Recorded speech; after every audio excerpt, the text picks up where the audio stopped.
How are you, Kevin? Great. How are you doing? I'm good. Good. Thank you. I'm How is very excited. how is life these days? Good. It has been a learning process. Yeah. I am sure for everybody is the same. For me is you know for going into 5 months of not traveling, Hmm. which is because it linked between my operational time of the year, Yeah. and I was going forward into my traveling time. So, so that became now 5 months of not going anywhere. So for this traveling soul, it has been a learning experience for sure. Yeah. I totally understand. Yeah, Where are you based? I'm based, in Puerto Vallarta. Okay. I Right. You opened the Puerto Vallarta office, right? Yes, so I have been, very, very fortunate that working with Terramar for 14 years already. I had the opportunity to travel to Panama first, help with the office there. The office was already open when I went there, but I was like a transition point between the GM at that time, and now the current staff. And then, yeah, my boss told me, would you open Puerto Vallarta? Mhm. So I did. So yeah, it has been a great, great experience here in the destination. Never lived here in my life. I was living in Los Cabos for over 22 years. Okay. So yeah, for me was very nice. So are you running the Puerto Vallarta office and director of business development for the company? Correct. Yeah. So I National? have those two positions. Okay. um my time, at Okay. least that's how I divided it. And yeah, it has been working well, because many people know me in the industry. I am kind of like the image of Terramar outside of our destinations. So, and I am very privileged that I know all of them, That's right. except for the American ones, San Francisco and Taho, Reno. I haven't lived there, but the rest I have been very honored to have lived there in the So, destination. so can you give me an overview of the company? I know the destinations you're in, but I just looked at your site and I see that you took over this company that handles San Francisco and the Bay Area and some other areas in the US. Can you kind of give me an overview of Terramar internationally?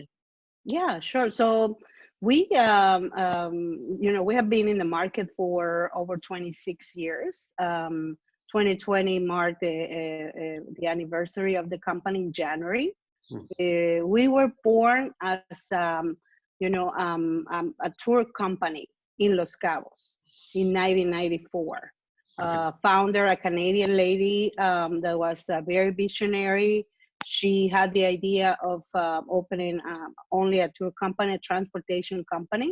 Mhm. And then, the destination, Los Cabos, evolved into a prime incentive destination. So that's how um, the company also grew with it through the years.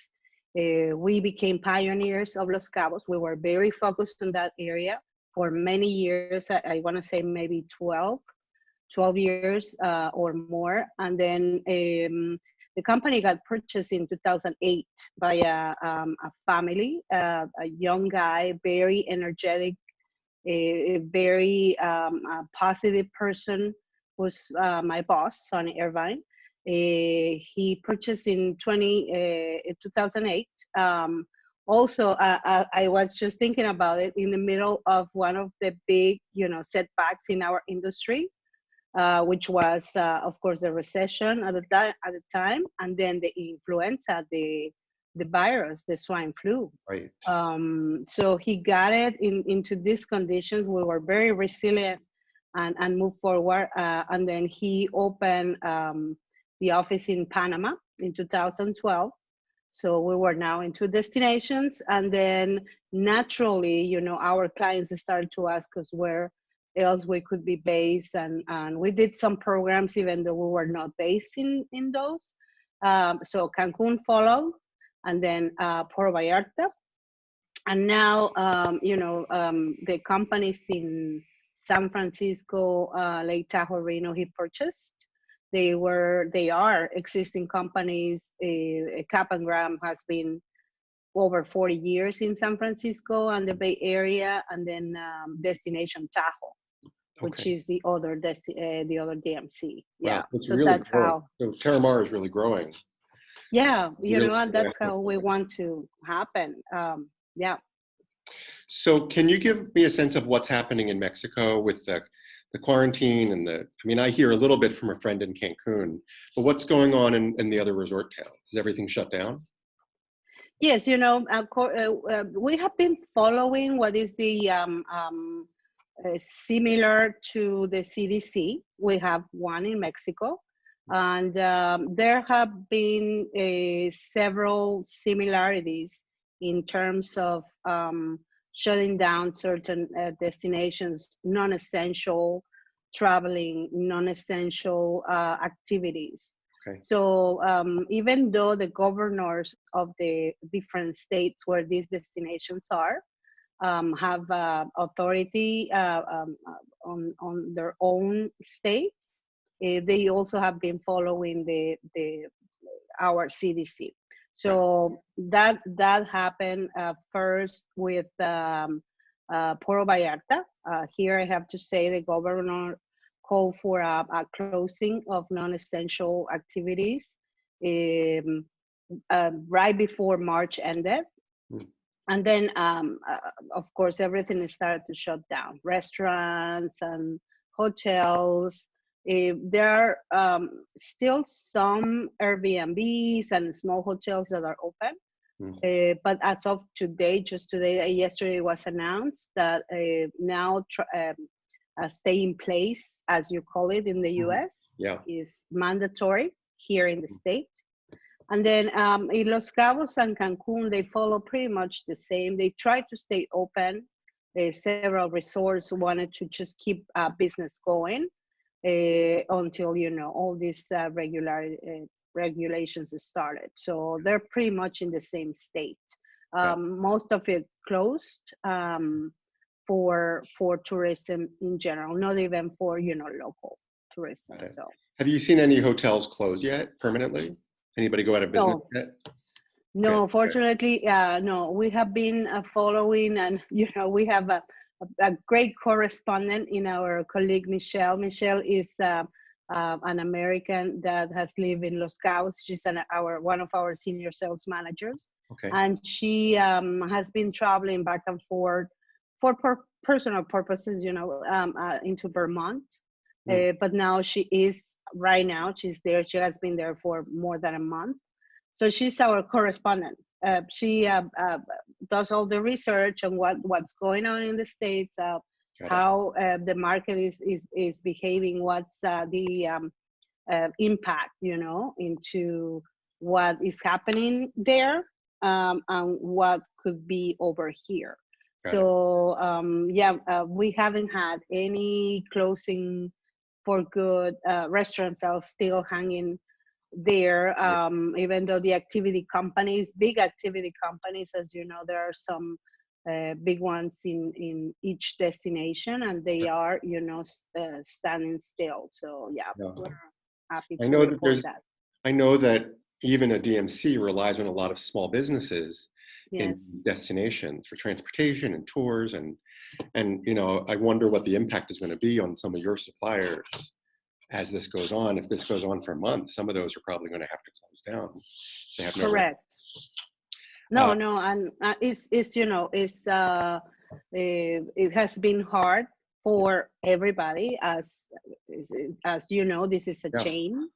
And we are relying on still having business for the fall. I know this is a very complex matter, because there's always the question mark on, should we open at this time? Should we still stay closed? There's a lot to weigh in. As I say, right now, there's no win-win for anybody. Everything has been hurt. Our industry, has been. There are several trends that are being discussed: virtual, non-virtual, hybrid. But we do have our hopes. Personally, I have the hope of human nature. We do love face-to-face, and even though we're talking on a computer, this is part of it. We want to see each other. Sure. So that's how we are, putting our hopes in. So how far out are you seeing cancellations? I assume everything for the spring is pretty much canceled. Are you seeing cancellations into the summer, into the fall, into the winter? Yes. So because Terramar is also a company that has different markets, and we love that. We do have some leisure travelers accounts in Los Cabos, and only in Los Cabos. We have heavy corporate traveling in Panama, and we have large conferences and events citywide in San Francisco. And the rest is pretty much into the incentive market. So what we see right now is, April, May is canceled. We do have some light at the end of the tunnel by June, late June, for the individual travelers. I follow a lot of Facebook groups, that LinkedIn groups that are talking and discussing when these hotels are going to be open, because that's phase 2, of course, right? So if airlines are not ready, then they don't have how to travel. Then if hotels are not open, so yeah, everything links. So yeah, June for leisure, corporate. I see that coming right after our groups. We do have groups still in the books in October. Okay. So that's how we see it right now. I've heard of other people say that they're hoping the fall will be slightly back, going back towards normal. And I've heard people say that they expect January everything should be, they're hoping everything will be back in full swing, kind of the way it was last year. But you never know what it's going to be. So the groups that I know, it's always, yeah. The groups that are canceling now for the spring, for March, April, May, what percentage of them are rescheduling, and how many are just canceling their program completely? Like incentive groups, for example. So we did we're very local, but we act very global in our company because of obvious reasons. We have very different destinations. So we do share CRM and some sales tools. The numbers that we're getting from it is about, I want to say maybe 15-20% of our business that cancel. Okay. And then the rest, the 80% of those that were in our books, are still moving forward between the fall and the winter of this year, next year. So that's wonderful. Yeah, that's pretty much our 80-20. That's great news. And are you seeing, so since you're in development for all of your destinations, are you seeing the same amount of interest and inquiries and bookings for 2021 and 2022 as you normally would this time of year, or are future bookings down also?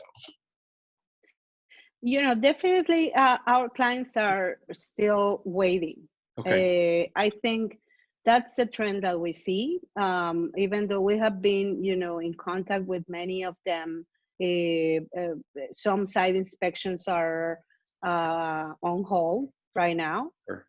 Just waiting for it.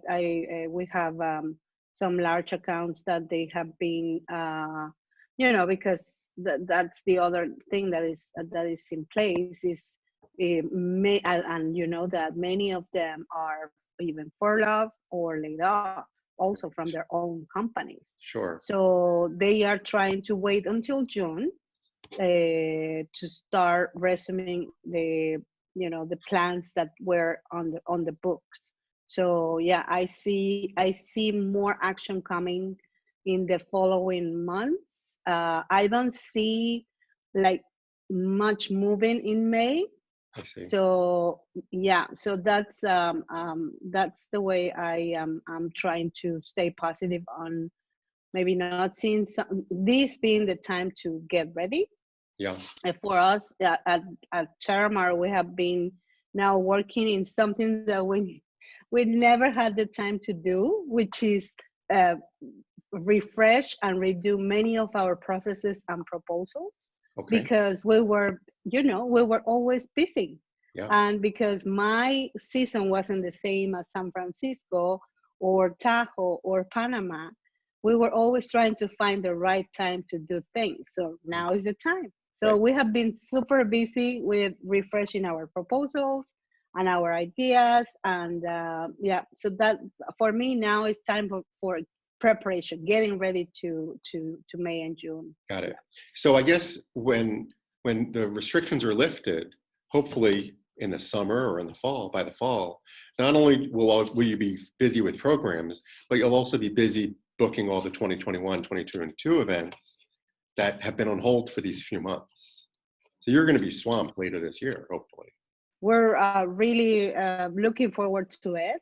Yeah. And that's why, one of the policies of the company was, and I like, my boss didn't say it, I said it in our last big meeting, nobody's left behind. We're keeping all of our employees, which is no easy task, Yeah. for my boss. Only in Los Cabos, we have 40, 50 vehicles, which means 40, 50 drivers that are not working. Yeah. So so he's doing a big effort on keeping everybody in place. And so that's why we, we're just ready for whatever, the future brings. That's great. Well, thank you so much for your time. Kind of hearing a snapshot of what you're seeing at your destinations, and from your end is interesting because, you're connected with people at hotels and small businesses and clients.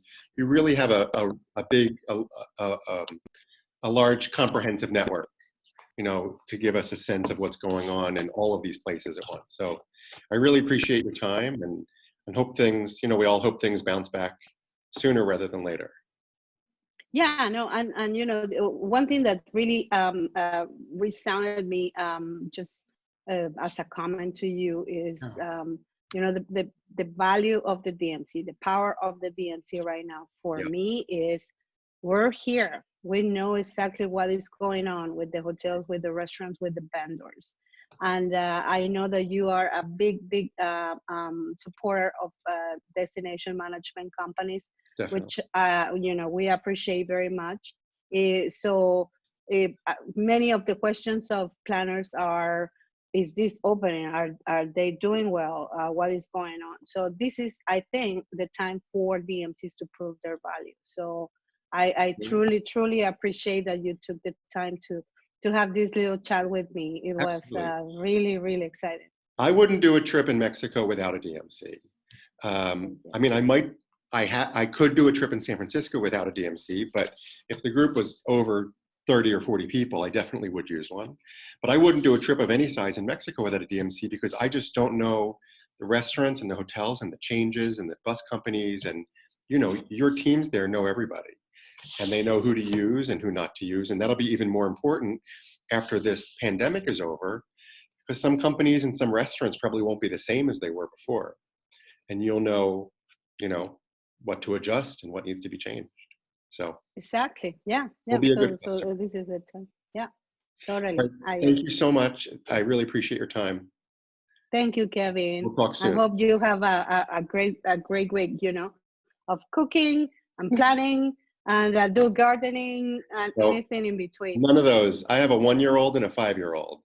Oh wow! Changing diapers and chasing after them.